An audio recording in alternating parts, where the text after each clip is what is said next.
back with another Destiny 2 video, this time focused on the state of the community, mainly that a number of high-profile creators are not just like ceasing to play the game, but very publicly announcing that they're ceasing to play the game, at least for some length of time, and all of them have various reasons for that and various ways they've communicated that.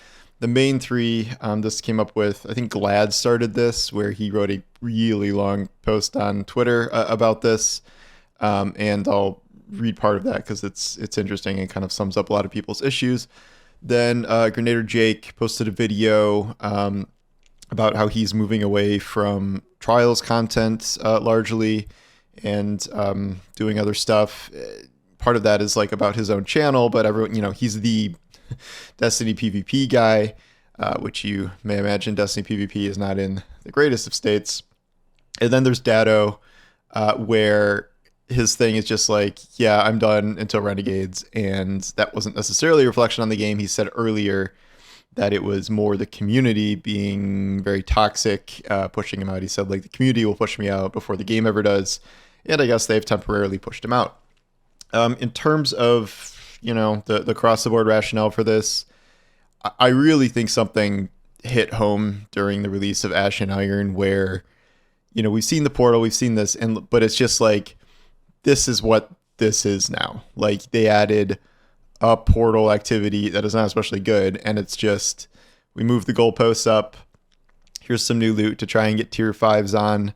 You use those tier 5s mainly on higher difficulties of the portal, and then occasionally we throw in something like an epic raid, and there's supposed to be an exotic quest sometime here.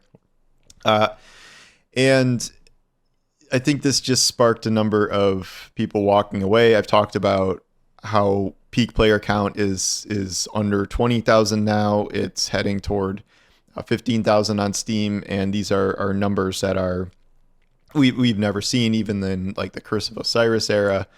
And that, keep in mind, there was an expansion and then nothing for 6 months or something. And I am kind of on this page, but I think there's some caveats here in terms of like people walking away and stuff. But I'll read part of Glad's post here because I think it's pretty interesting. And he's certainly in the past at least been one of the big creators. He hasn't been a guy who's making like tons and tons of content as of late, but the reason he made this is because he was announcing that he wasn't even going to try the epic raid race, and he was not, he didn't want to bring his team down, right. So he talks about the decision that has many layers. He says, first off, my total lack of fucking interest in the game as a whole. When I think about getting on to practice or competing in the raid, I just feel empty inside. So many other games excite the shit out of me, but D2 just brings my vibe down. The game feels bland AF to play and often feels like even more of a chore now.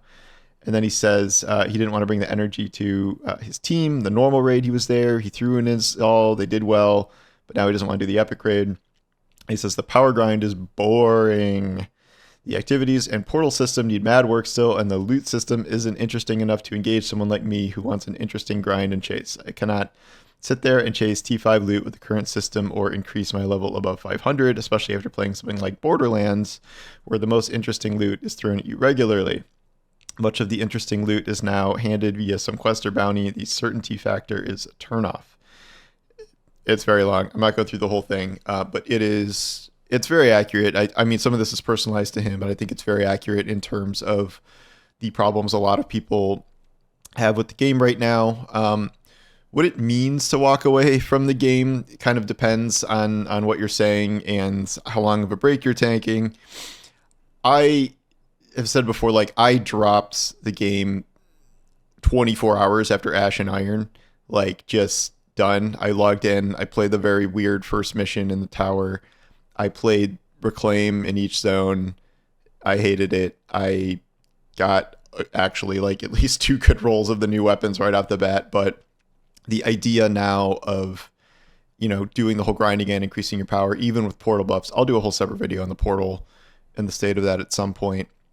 It was just like, nope, not doing that. And there are just far better ways to be using my time. This it also doesn't help that this is a very busy time for good games where Glad says Borderlands, the original looter shooter, is back, and Borderlands 4 is very good outside of obnoxious performance issues. But if you're looking for a looter to actually, grind for stuff that you've never seen before, make really cool builds, it's certainly a welcome alternative to Destiny. I put that down after 2 max characters. I'm currently, I don't know, 15, 20 hours into Hades 2. Going past my old early access stuff into new parts of the game I've never played. Excellent game. And then Ghost of Yotai is out in, like a week or something. Ghost of Tsushima was like Game of the Year in 2020, and I didn't have a review copy of this. I wouldn't have had time to play it anyway, but I will certainly be playing that. I just don't think that even if those games were not here, that I would be grinding Destiny, because there's just nothing there. There's no there anymore. It is the entirety of the game is the power grind. And it's like, I'll come back for the exotic mission because it's an exotic mission and I want the axe thing. But, saying you're leaving till Renegades, I mean, Renegades is like 2 months away, essentially. So not exactly the most unusual thing to put Destiny down for 2 months and skip Festival of the Lost. Like, nothing's really going to be happening. They're going to have these random events, maybe they'll Arms Week or something, and then I guess this exotic quest, I imagine that's going to launch with a bunch of bugs, because it seems like that's coming in a little hot. And then Renegades will be here in December. So, leaving Destiny, quote unquote, and coming back on Renegades, it's just sort of taking a temporary break. I do think a lot of people who put down the game now, especially if you've already bought the year of content, will return for Renegades. I don't expect it to do better than Edge of Fate did, which is bad because Edge of Fate launched at a third of old expansions, and I don't know what's Renegades going to do. 2/3 of that, maybe. People are like, "Oh, it's Star Wars; it's going to boost it." I'm not sure about that theory. It's really interesting because this whole weekend was about like the epic raid race. I'm looking into this thing now about how a potential like QA person told one of the teams how to beat the encounters like after the fact. I don't know if I can 100% confirm that yet, but that's just sort of a funny twist here. No, they told them like after Worlds first, and then they could place high or something. But besides that, it's really interesting because I think it's very clear that there are certain parts of Destiny and Bungie that are still really firing on all cylinders. Like, I get that there was not almost any hype for the epic raid race, but like, you get, if you watched it, if you got to the end, like, no spoilers, like, they changed a lot. They made the ending like really significantly cooler. And they like actually did something to kind of make it worthwhile and be like, oh, okay, this is why this exists. It's not just like, we changed a few mechanics and made it a little harder. It's, they did something. I don't know. It feels like the best they can do because there's no resources to make like a full raid, or something like that. We were only getting, one raid a year before, but it feels like the dungeon and raid team are still, especially the raid team, are still like really doing well. And then it also feels to me like the cosmetics team is doing really well. The art design team, of course, 95% of that is relegated to Eververse. The Eververse sets they've been selling over the past few seasons are like amazing. We've got some, like the Bushido armor is probably the best armor we've seen in the game in a long time, but like the Eververse sets are like genuinely great.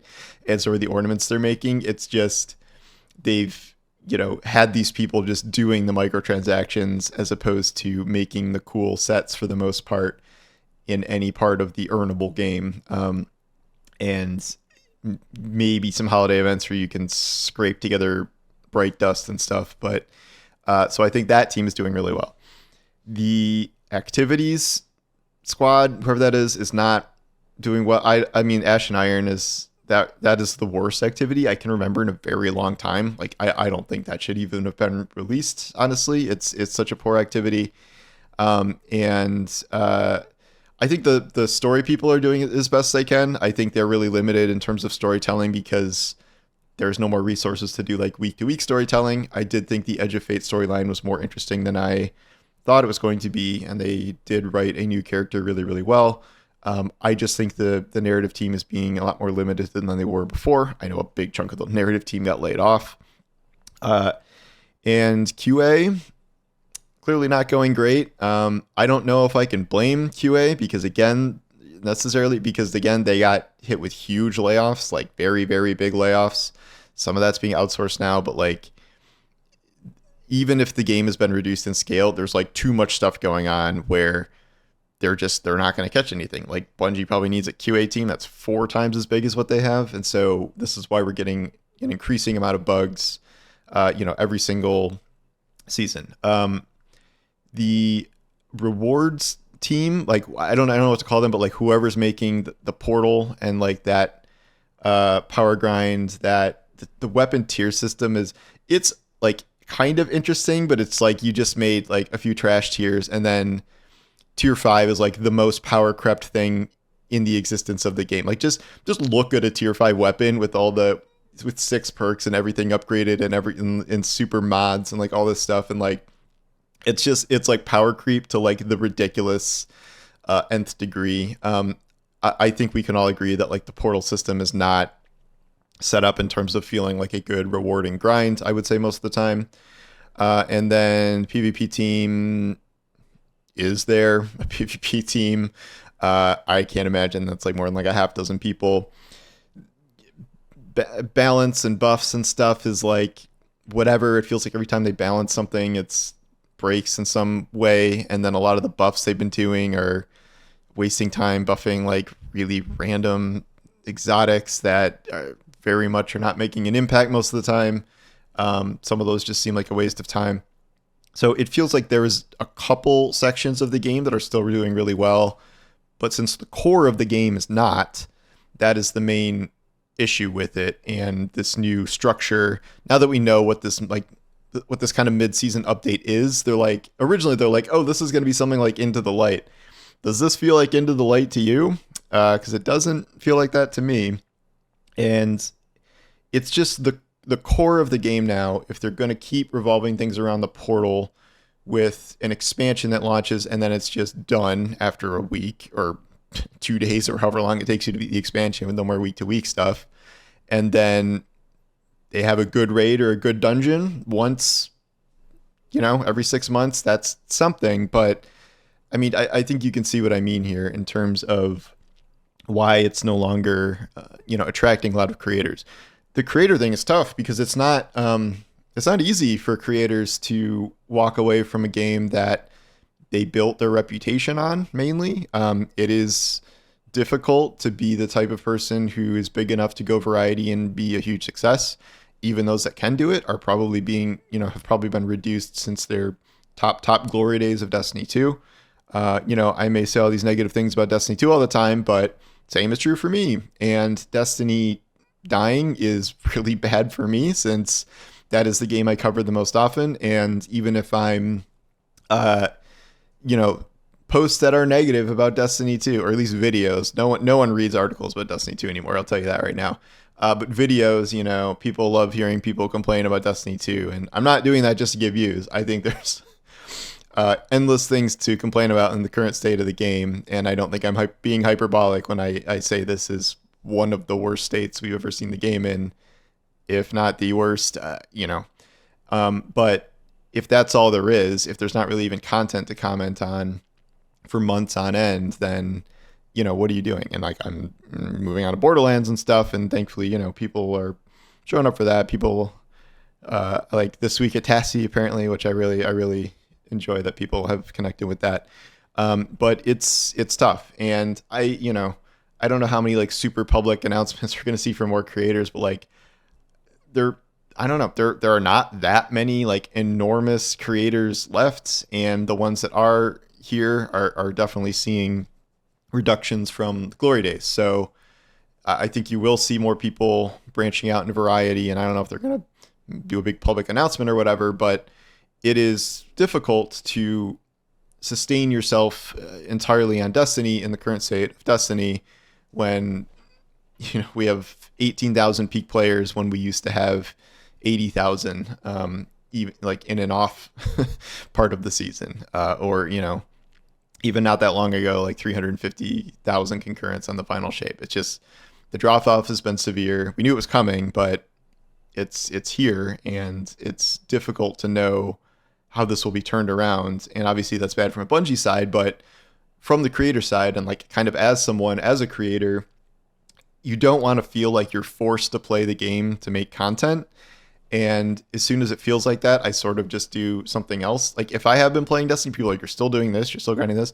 I was enjoying it to whatever extent I was doing it, or I was at least trying to give it a fair shake. But again, Ash and Iron really, really hit, and I'm just like, nope, I'm out. And that's never happened. I've never dropped some new update after a day. So I think that's, a kind of a signifier of where we are. Yeah, so I don't know. I won't keep going on about this. This is not a quitting video. This is, I'm probably not going to play till the exotic mission. And I'm probably not going to play till Renegades.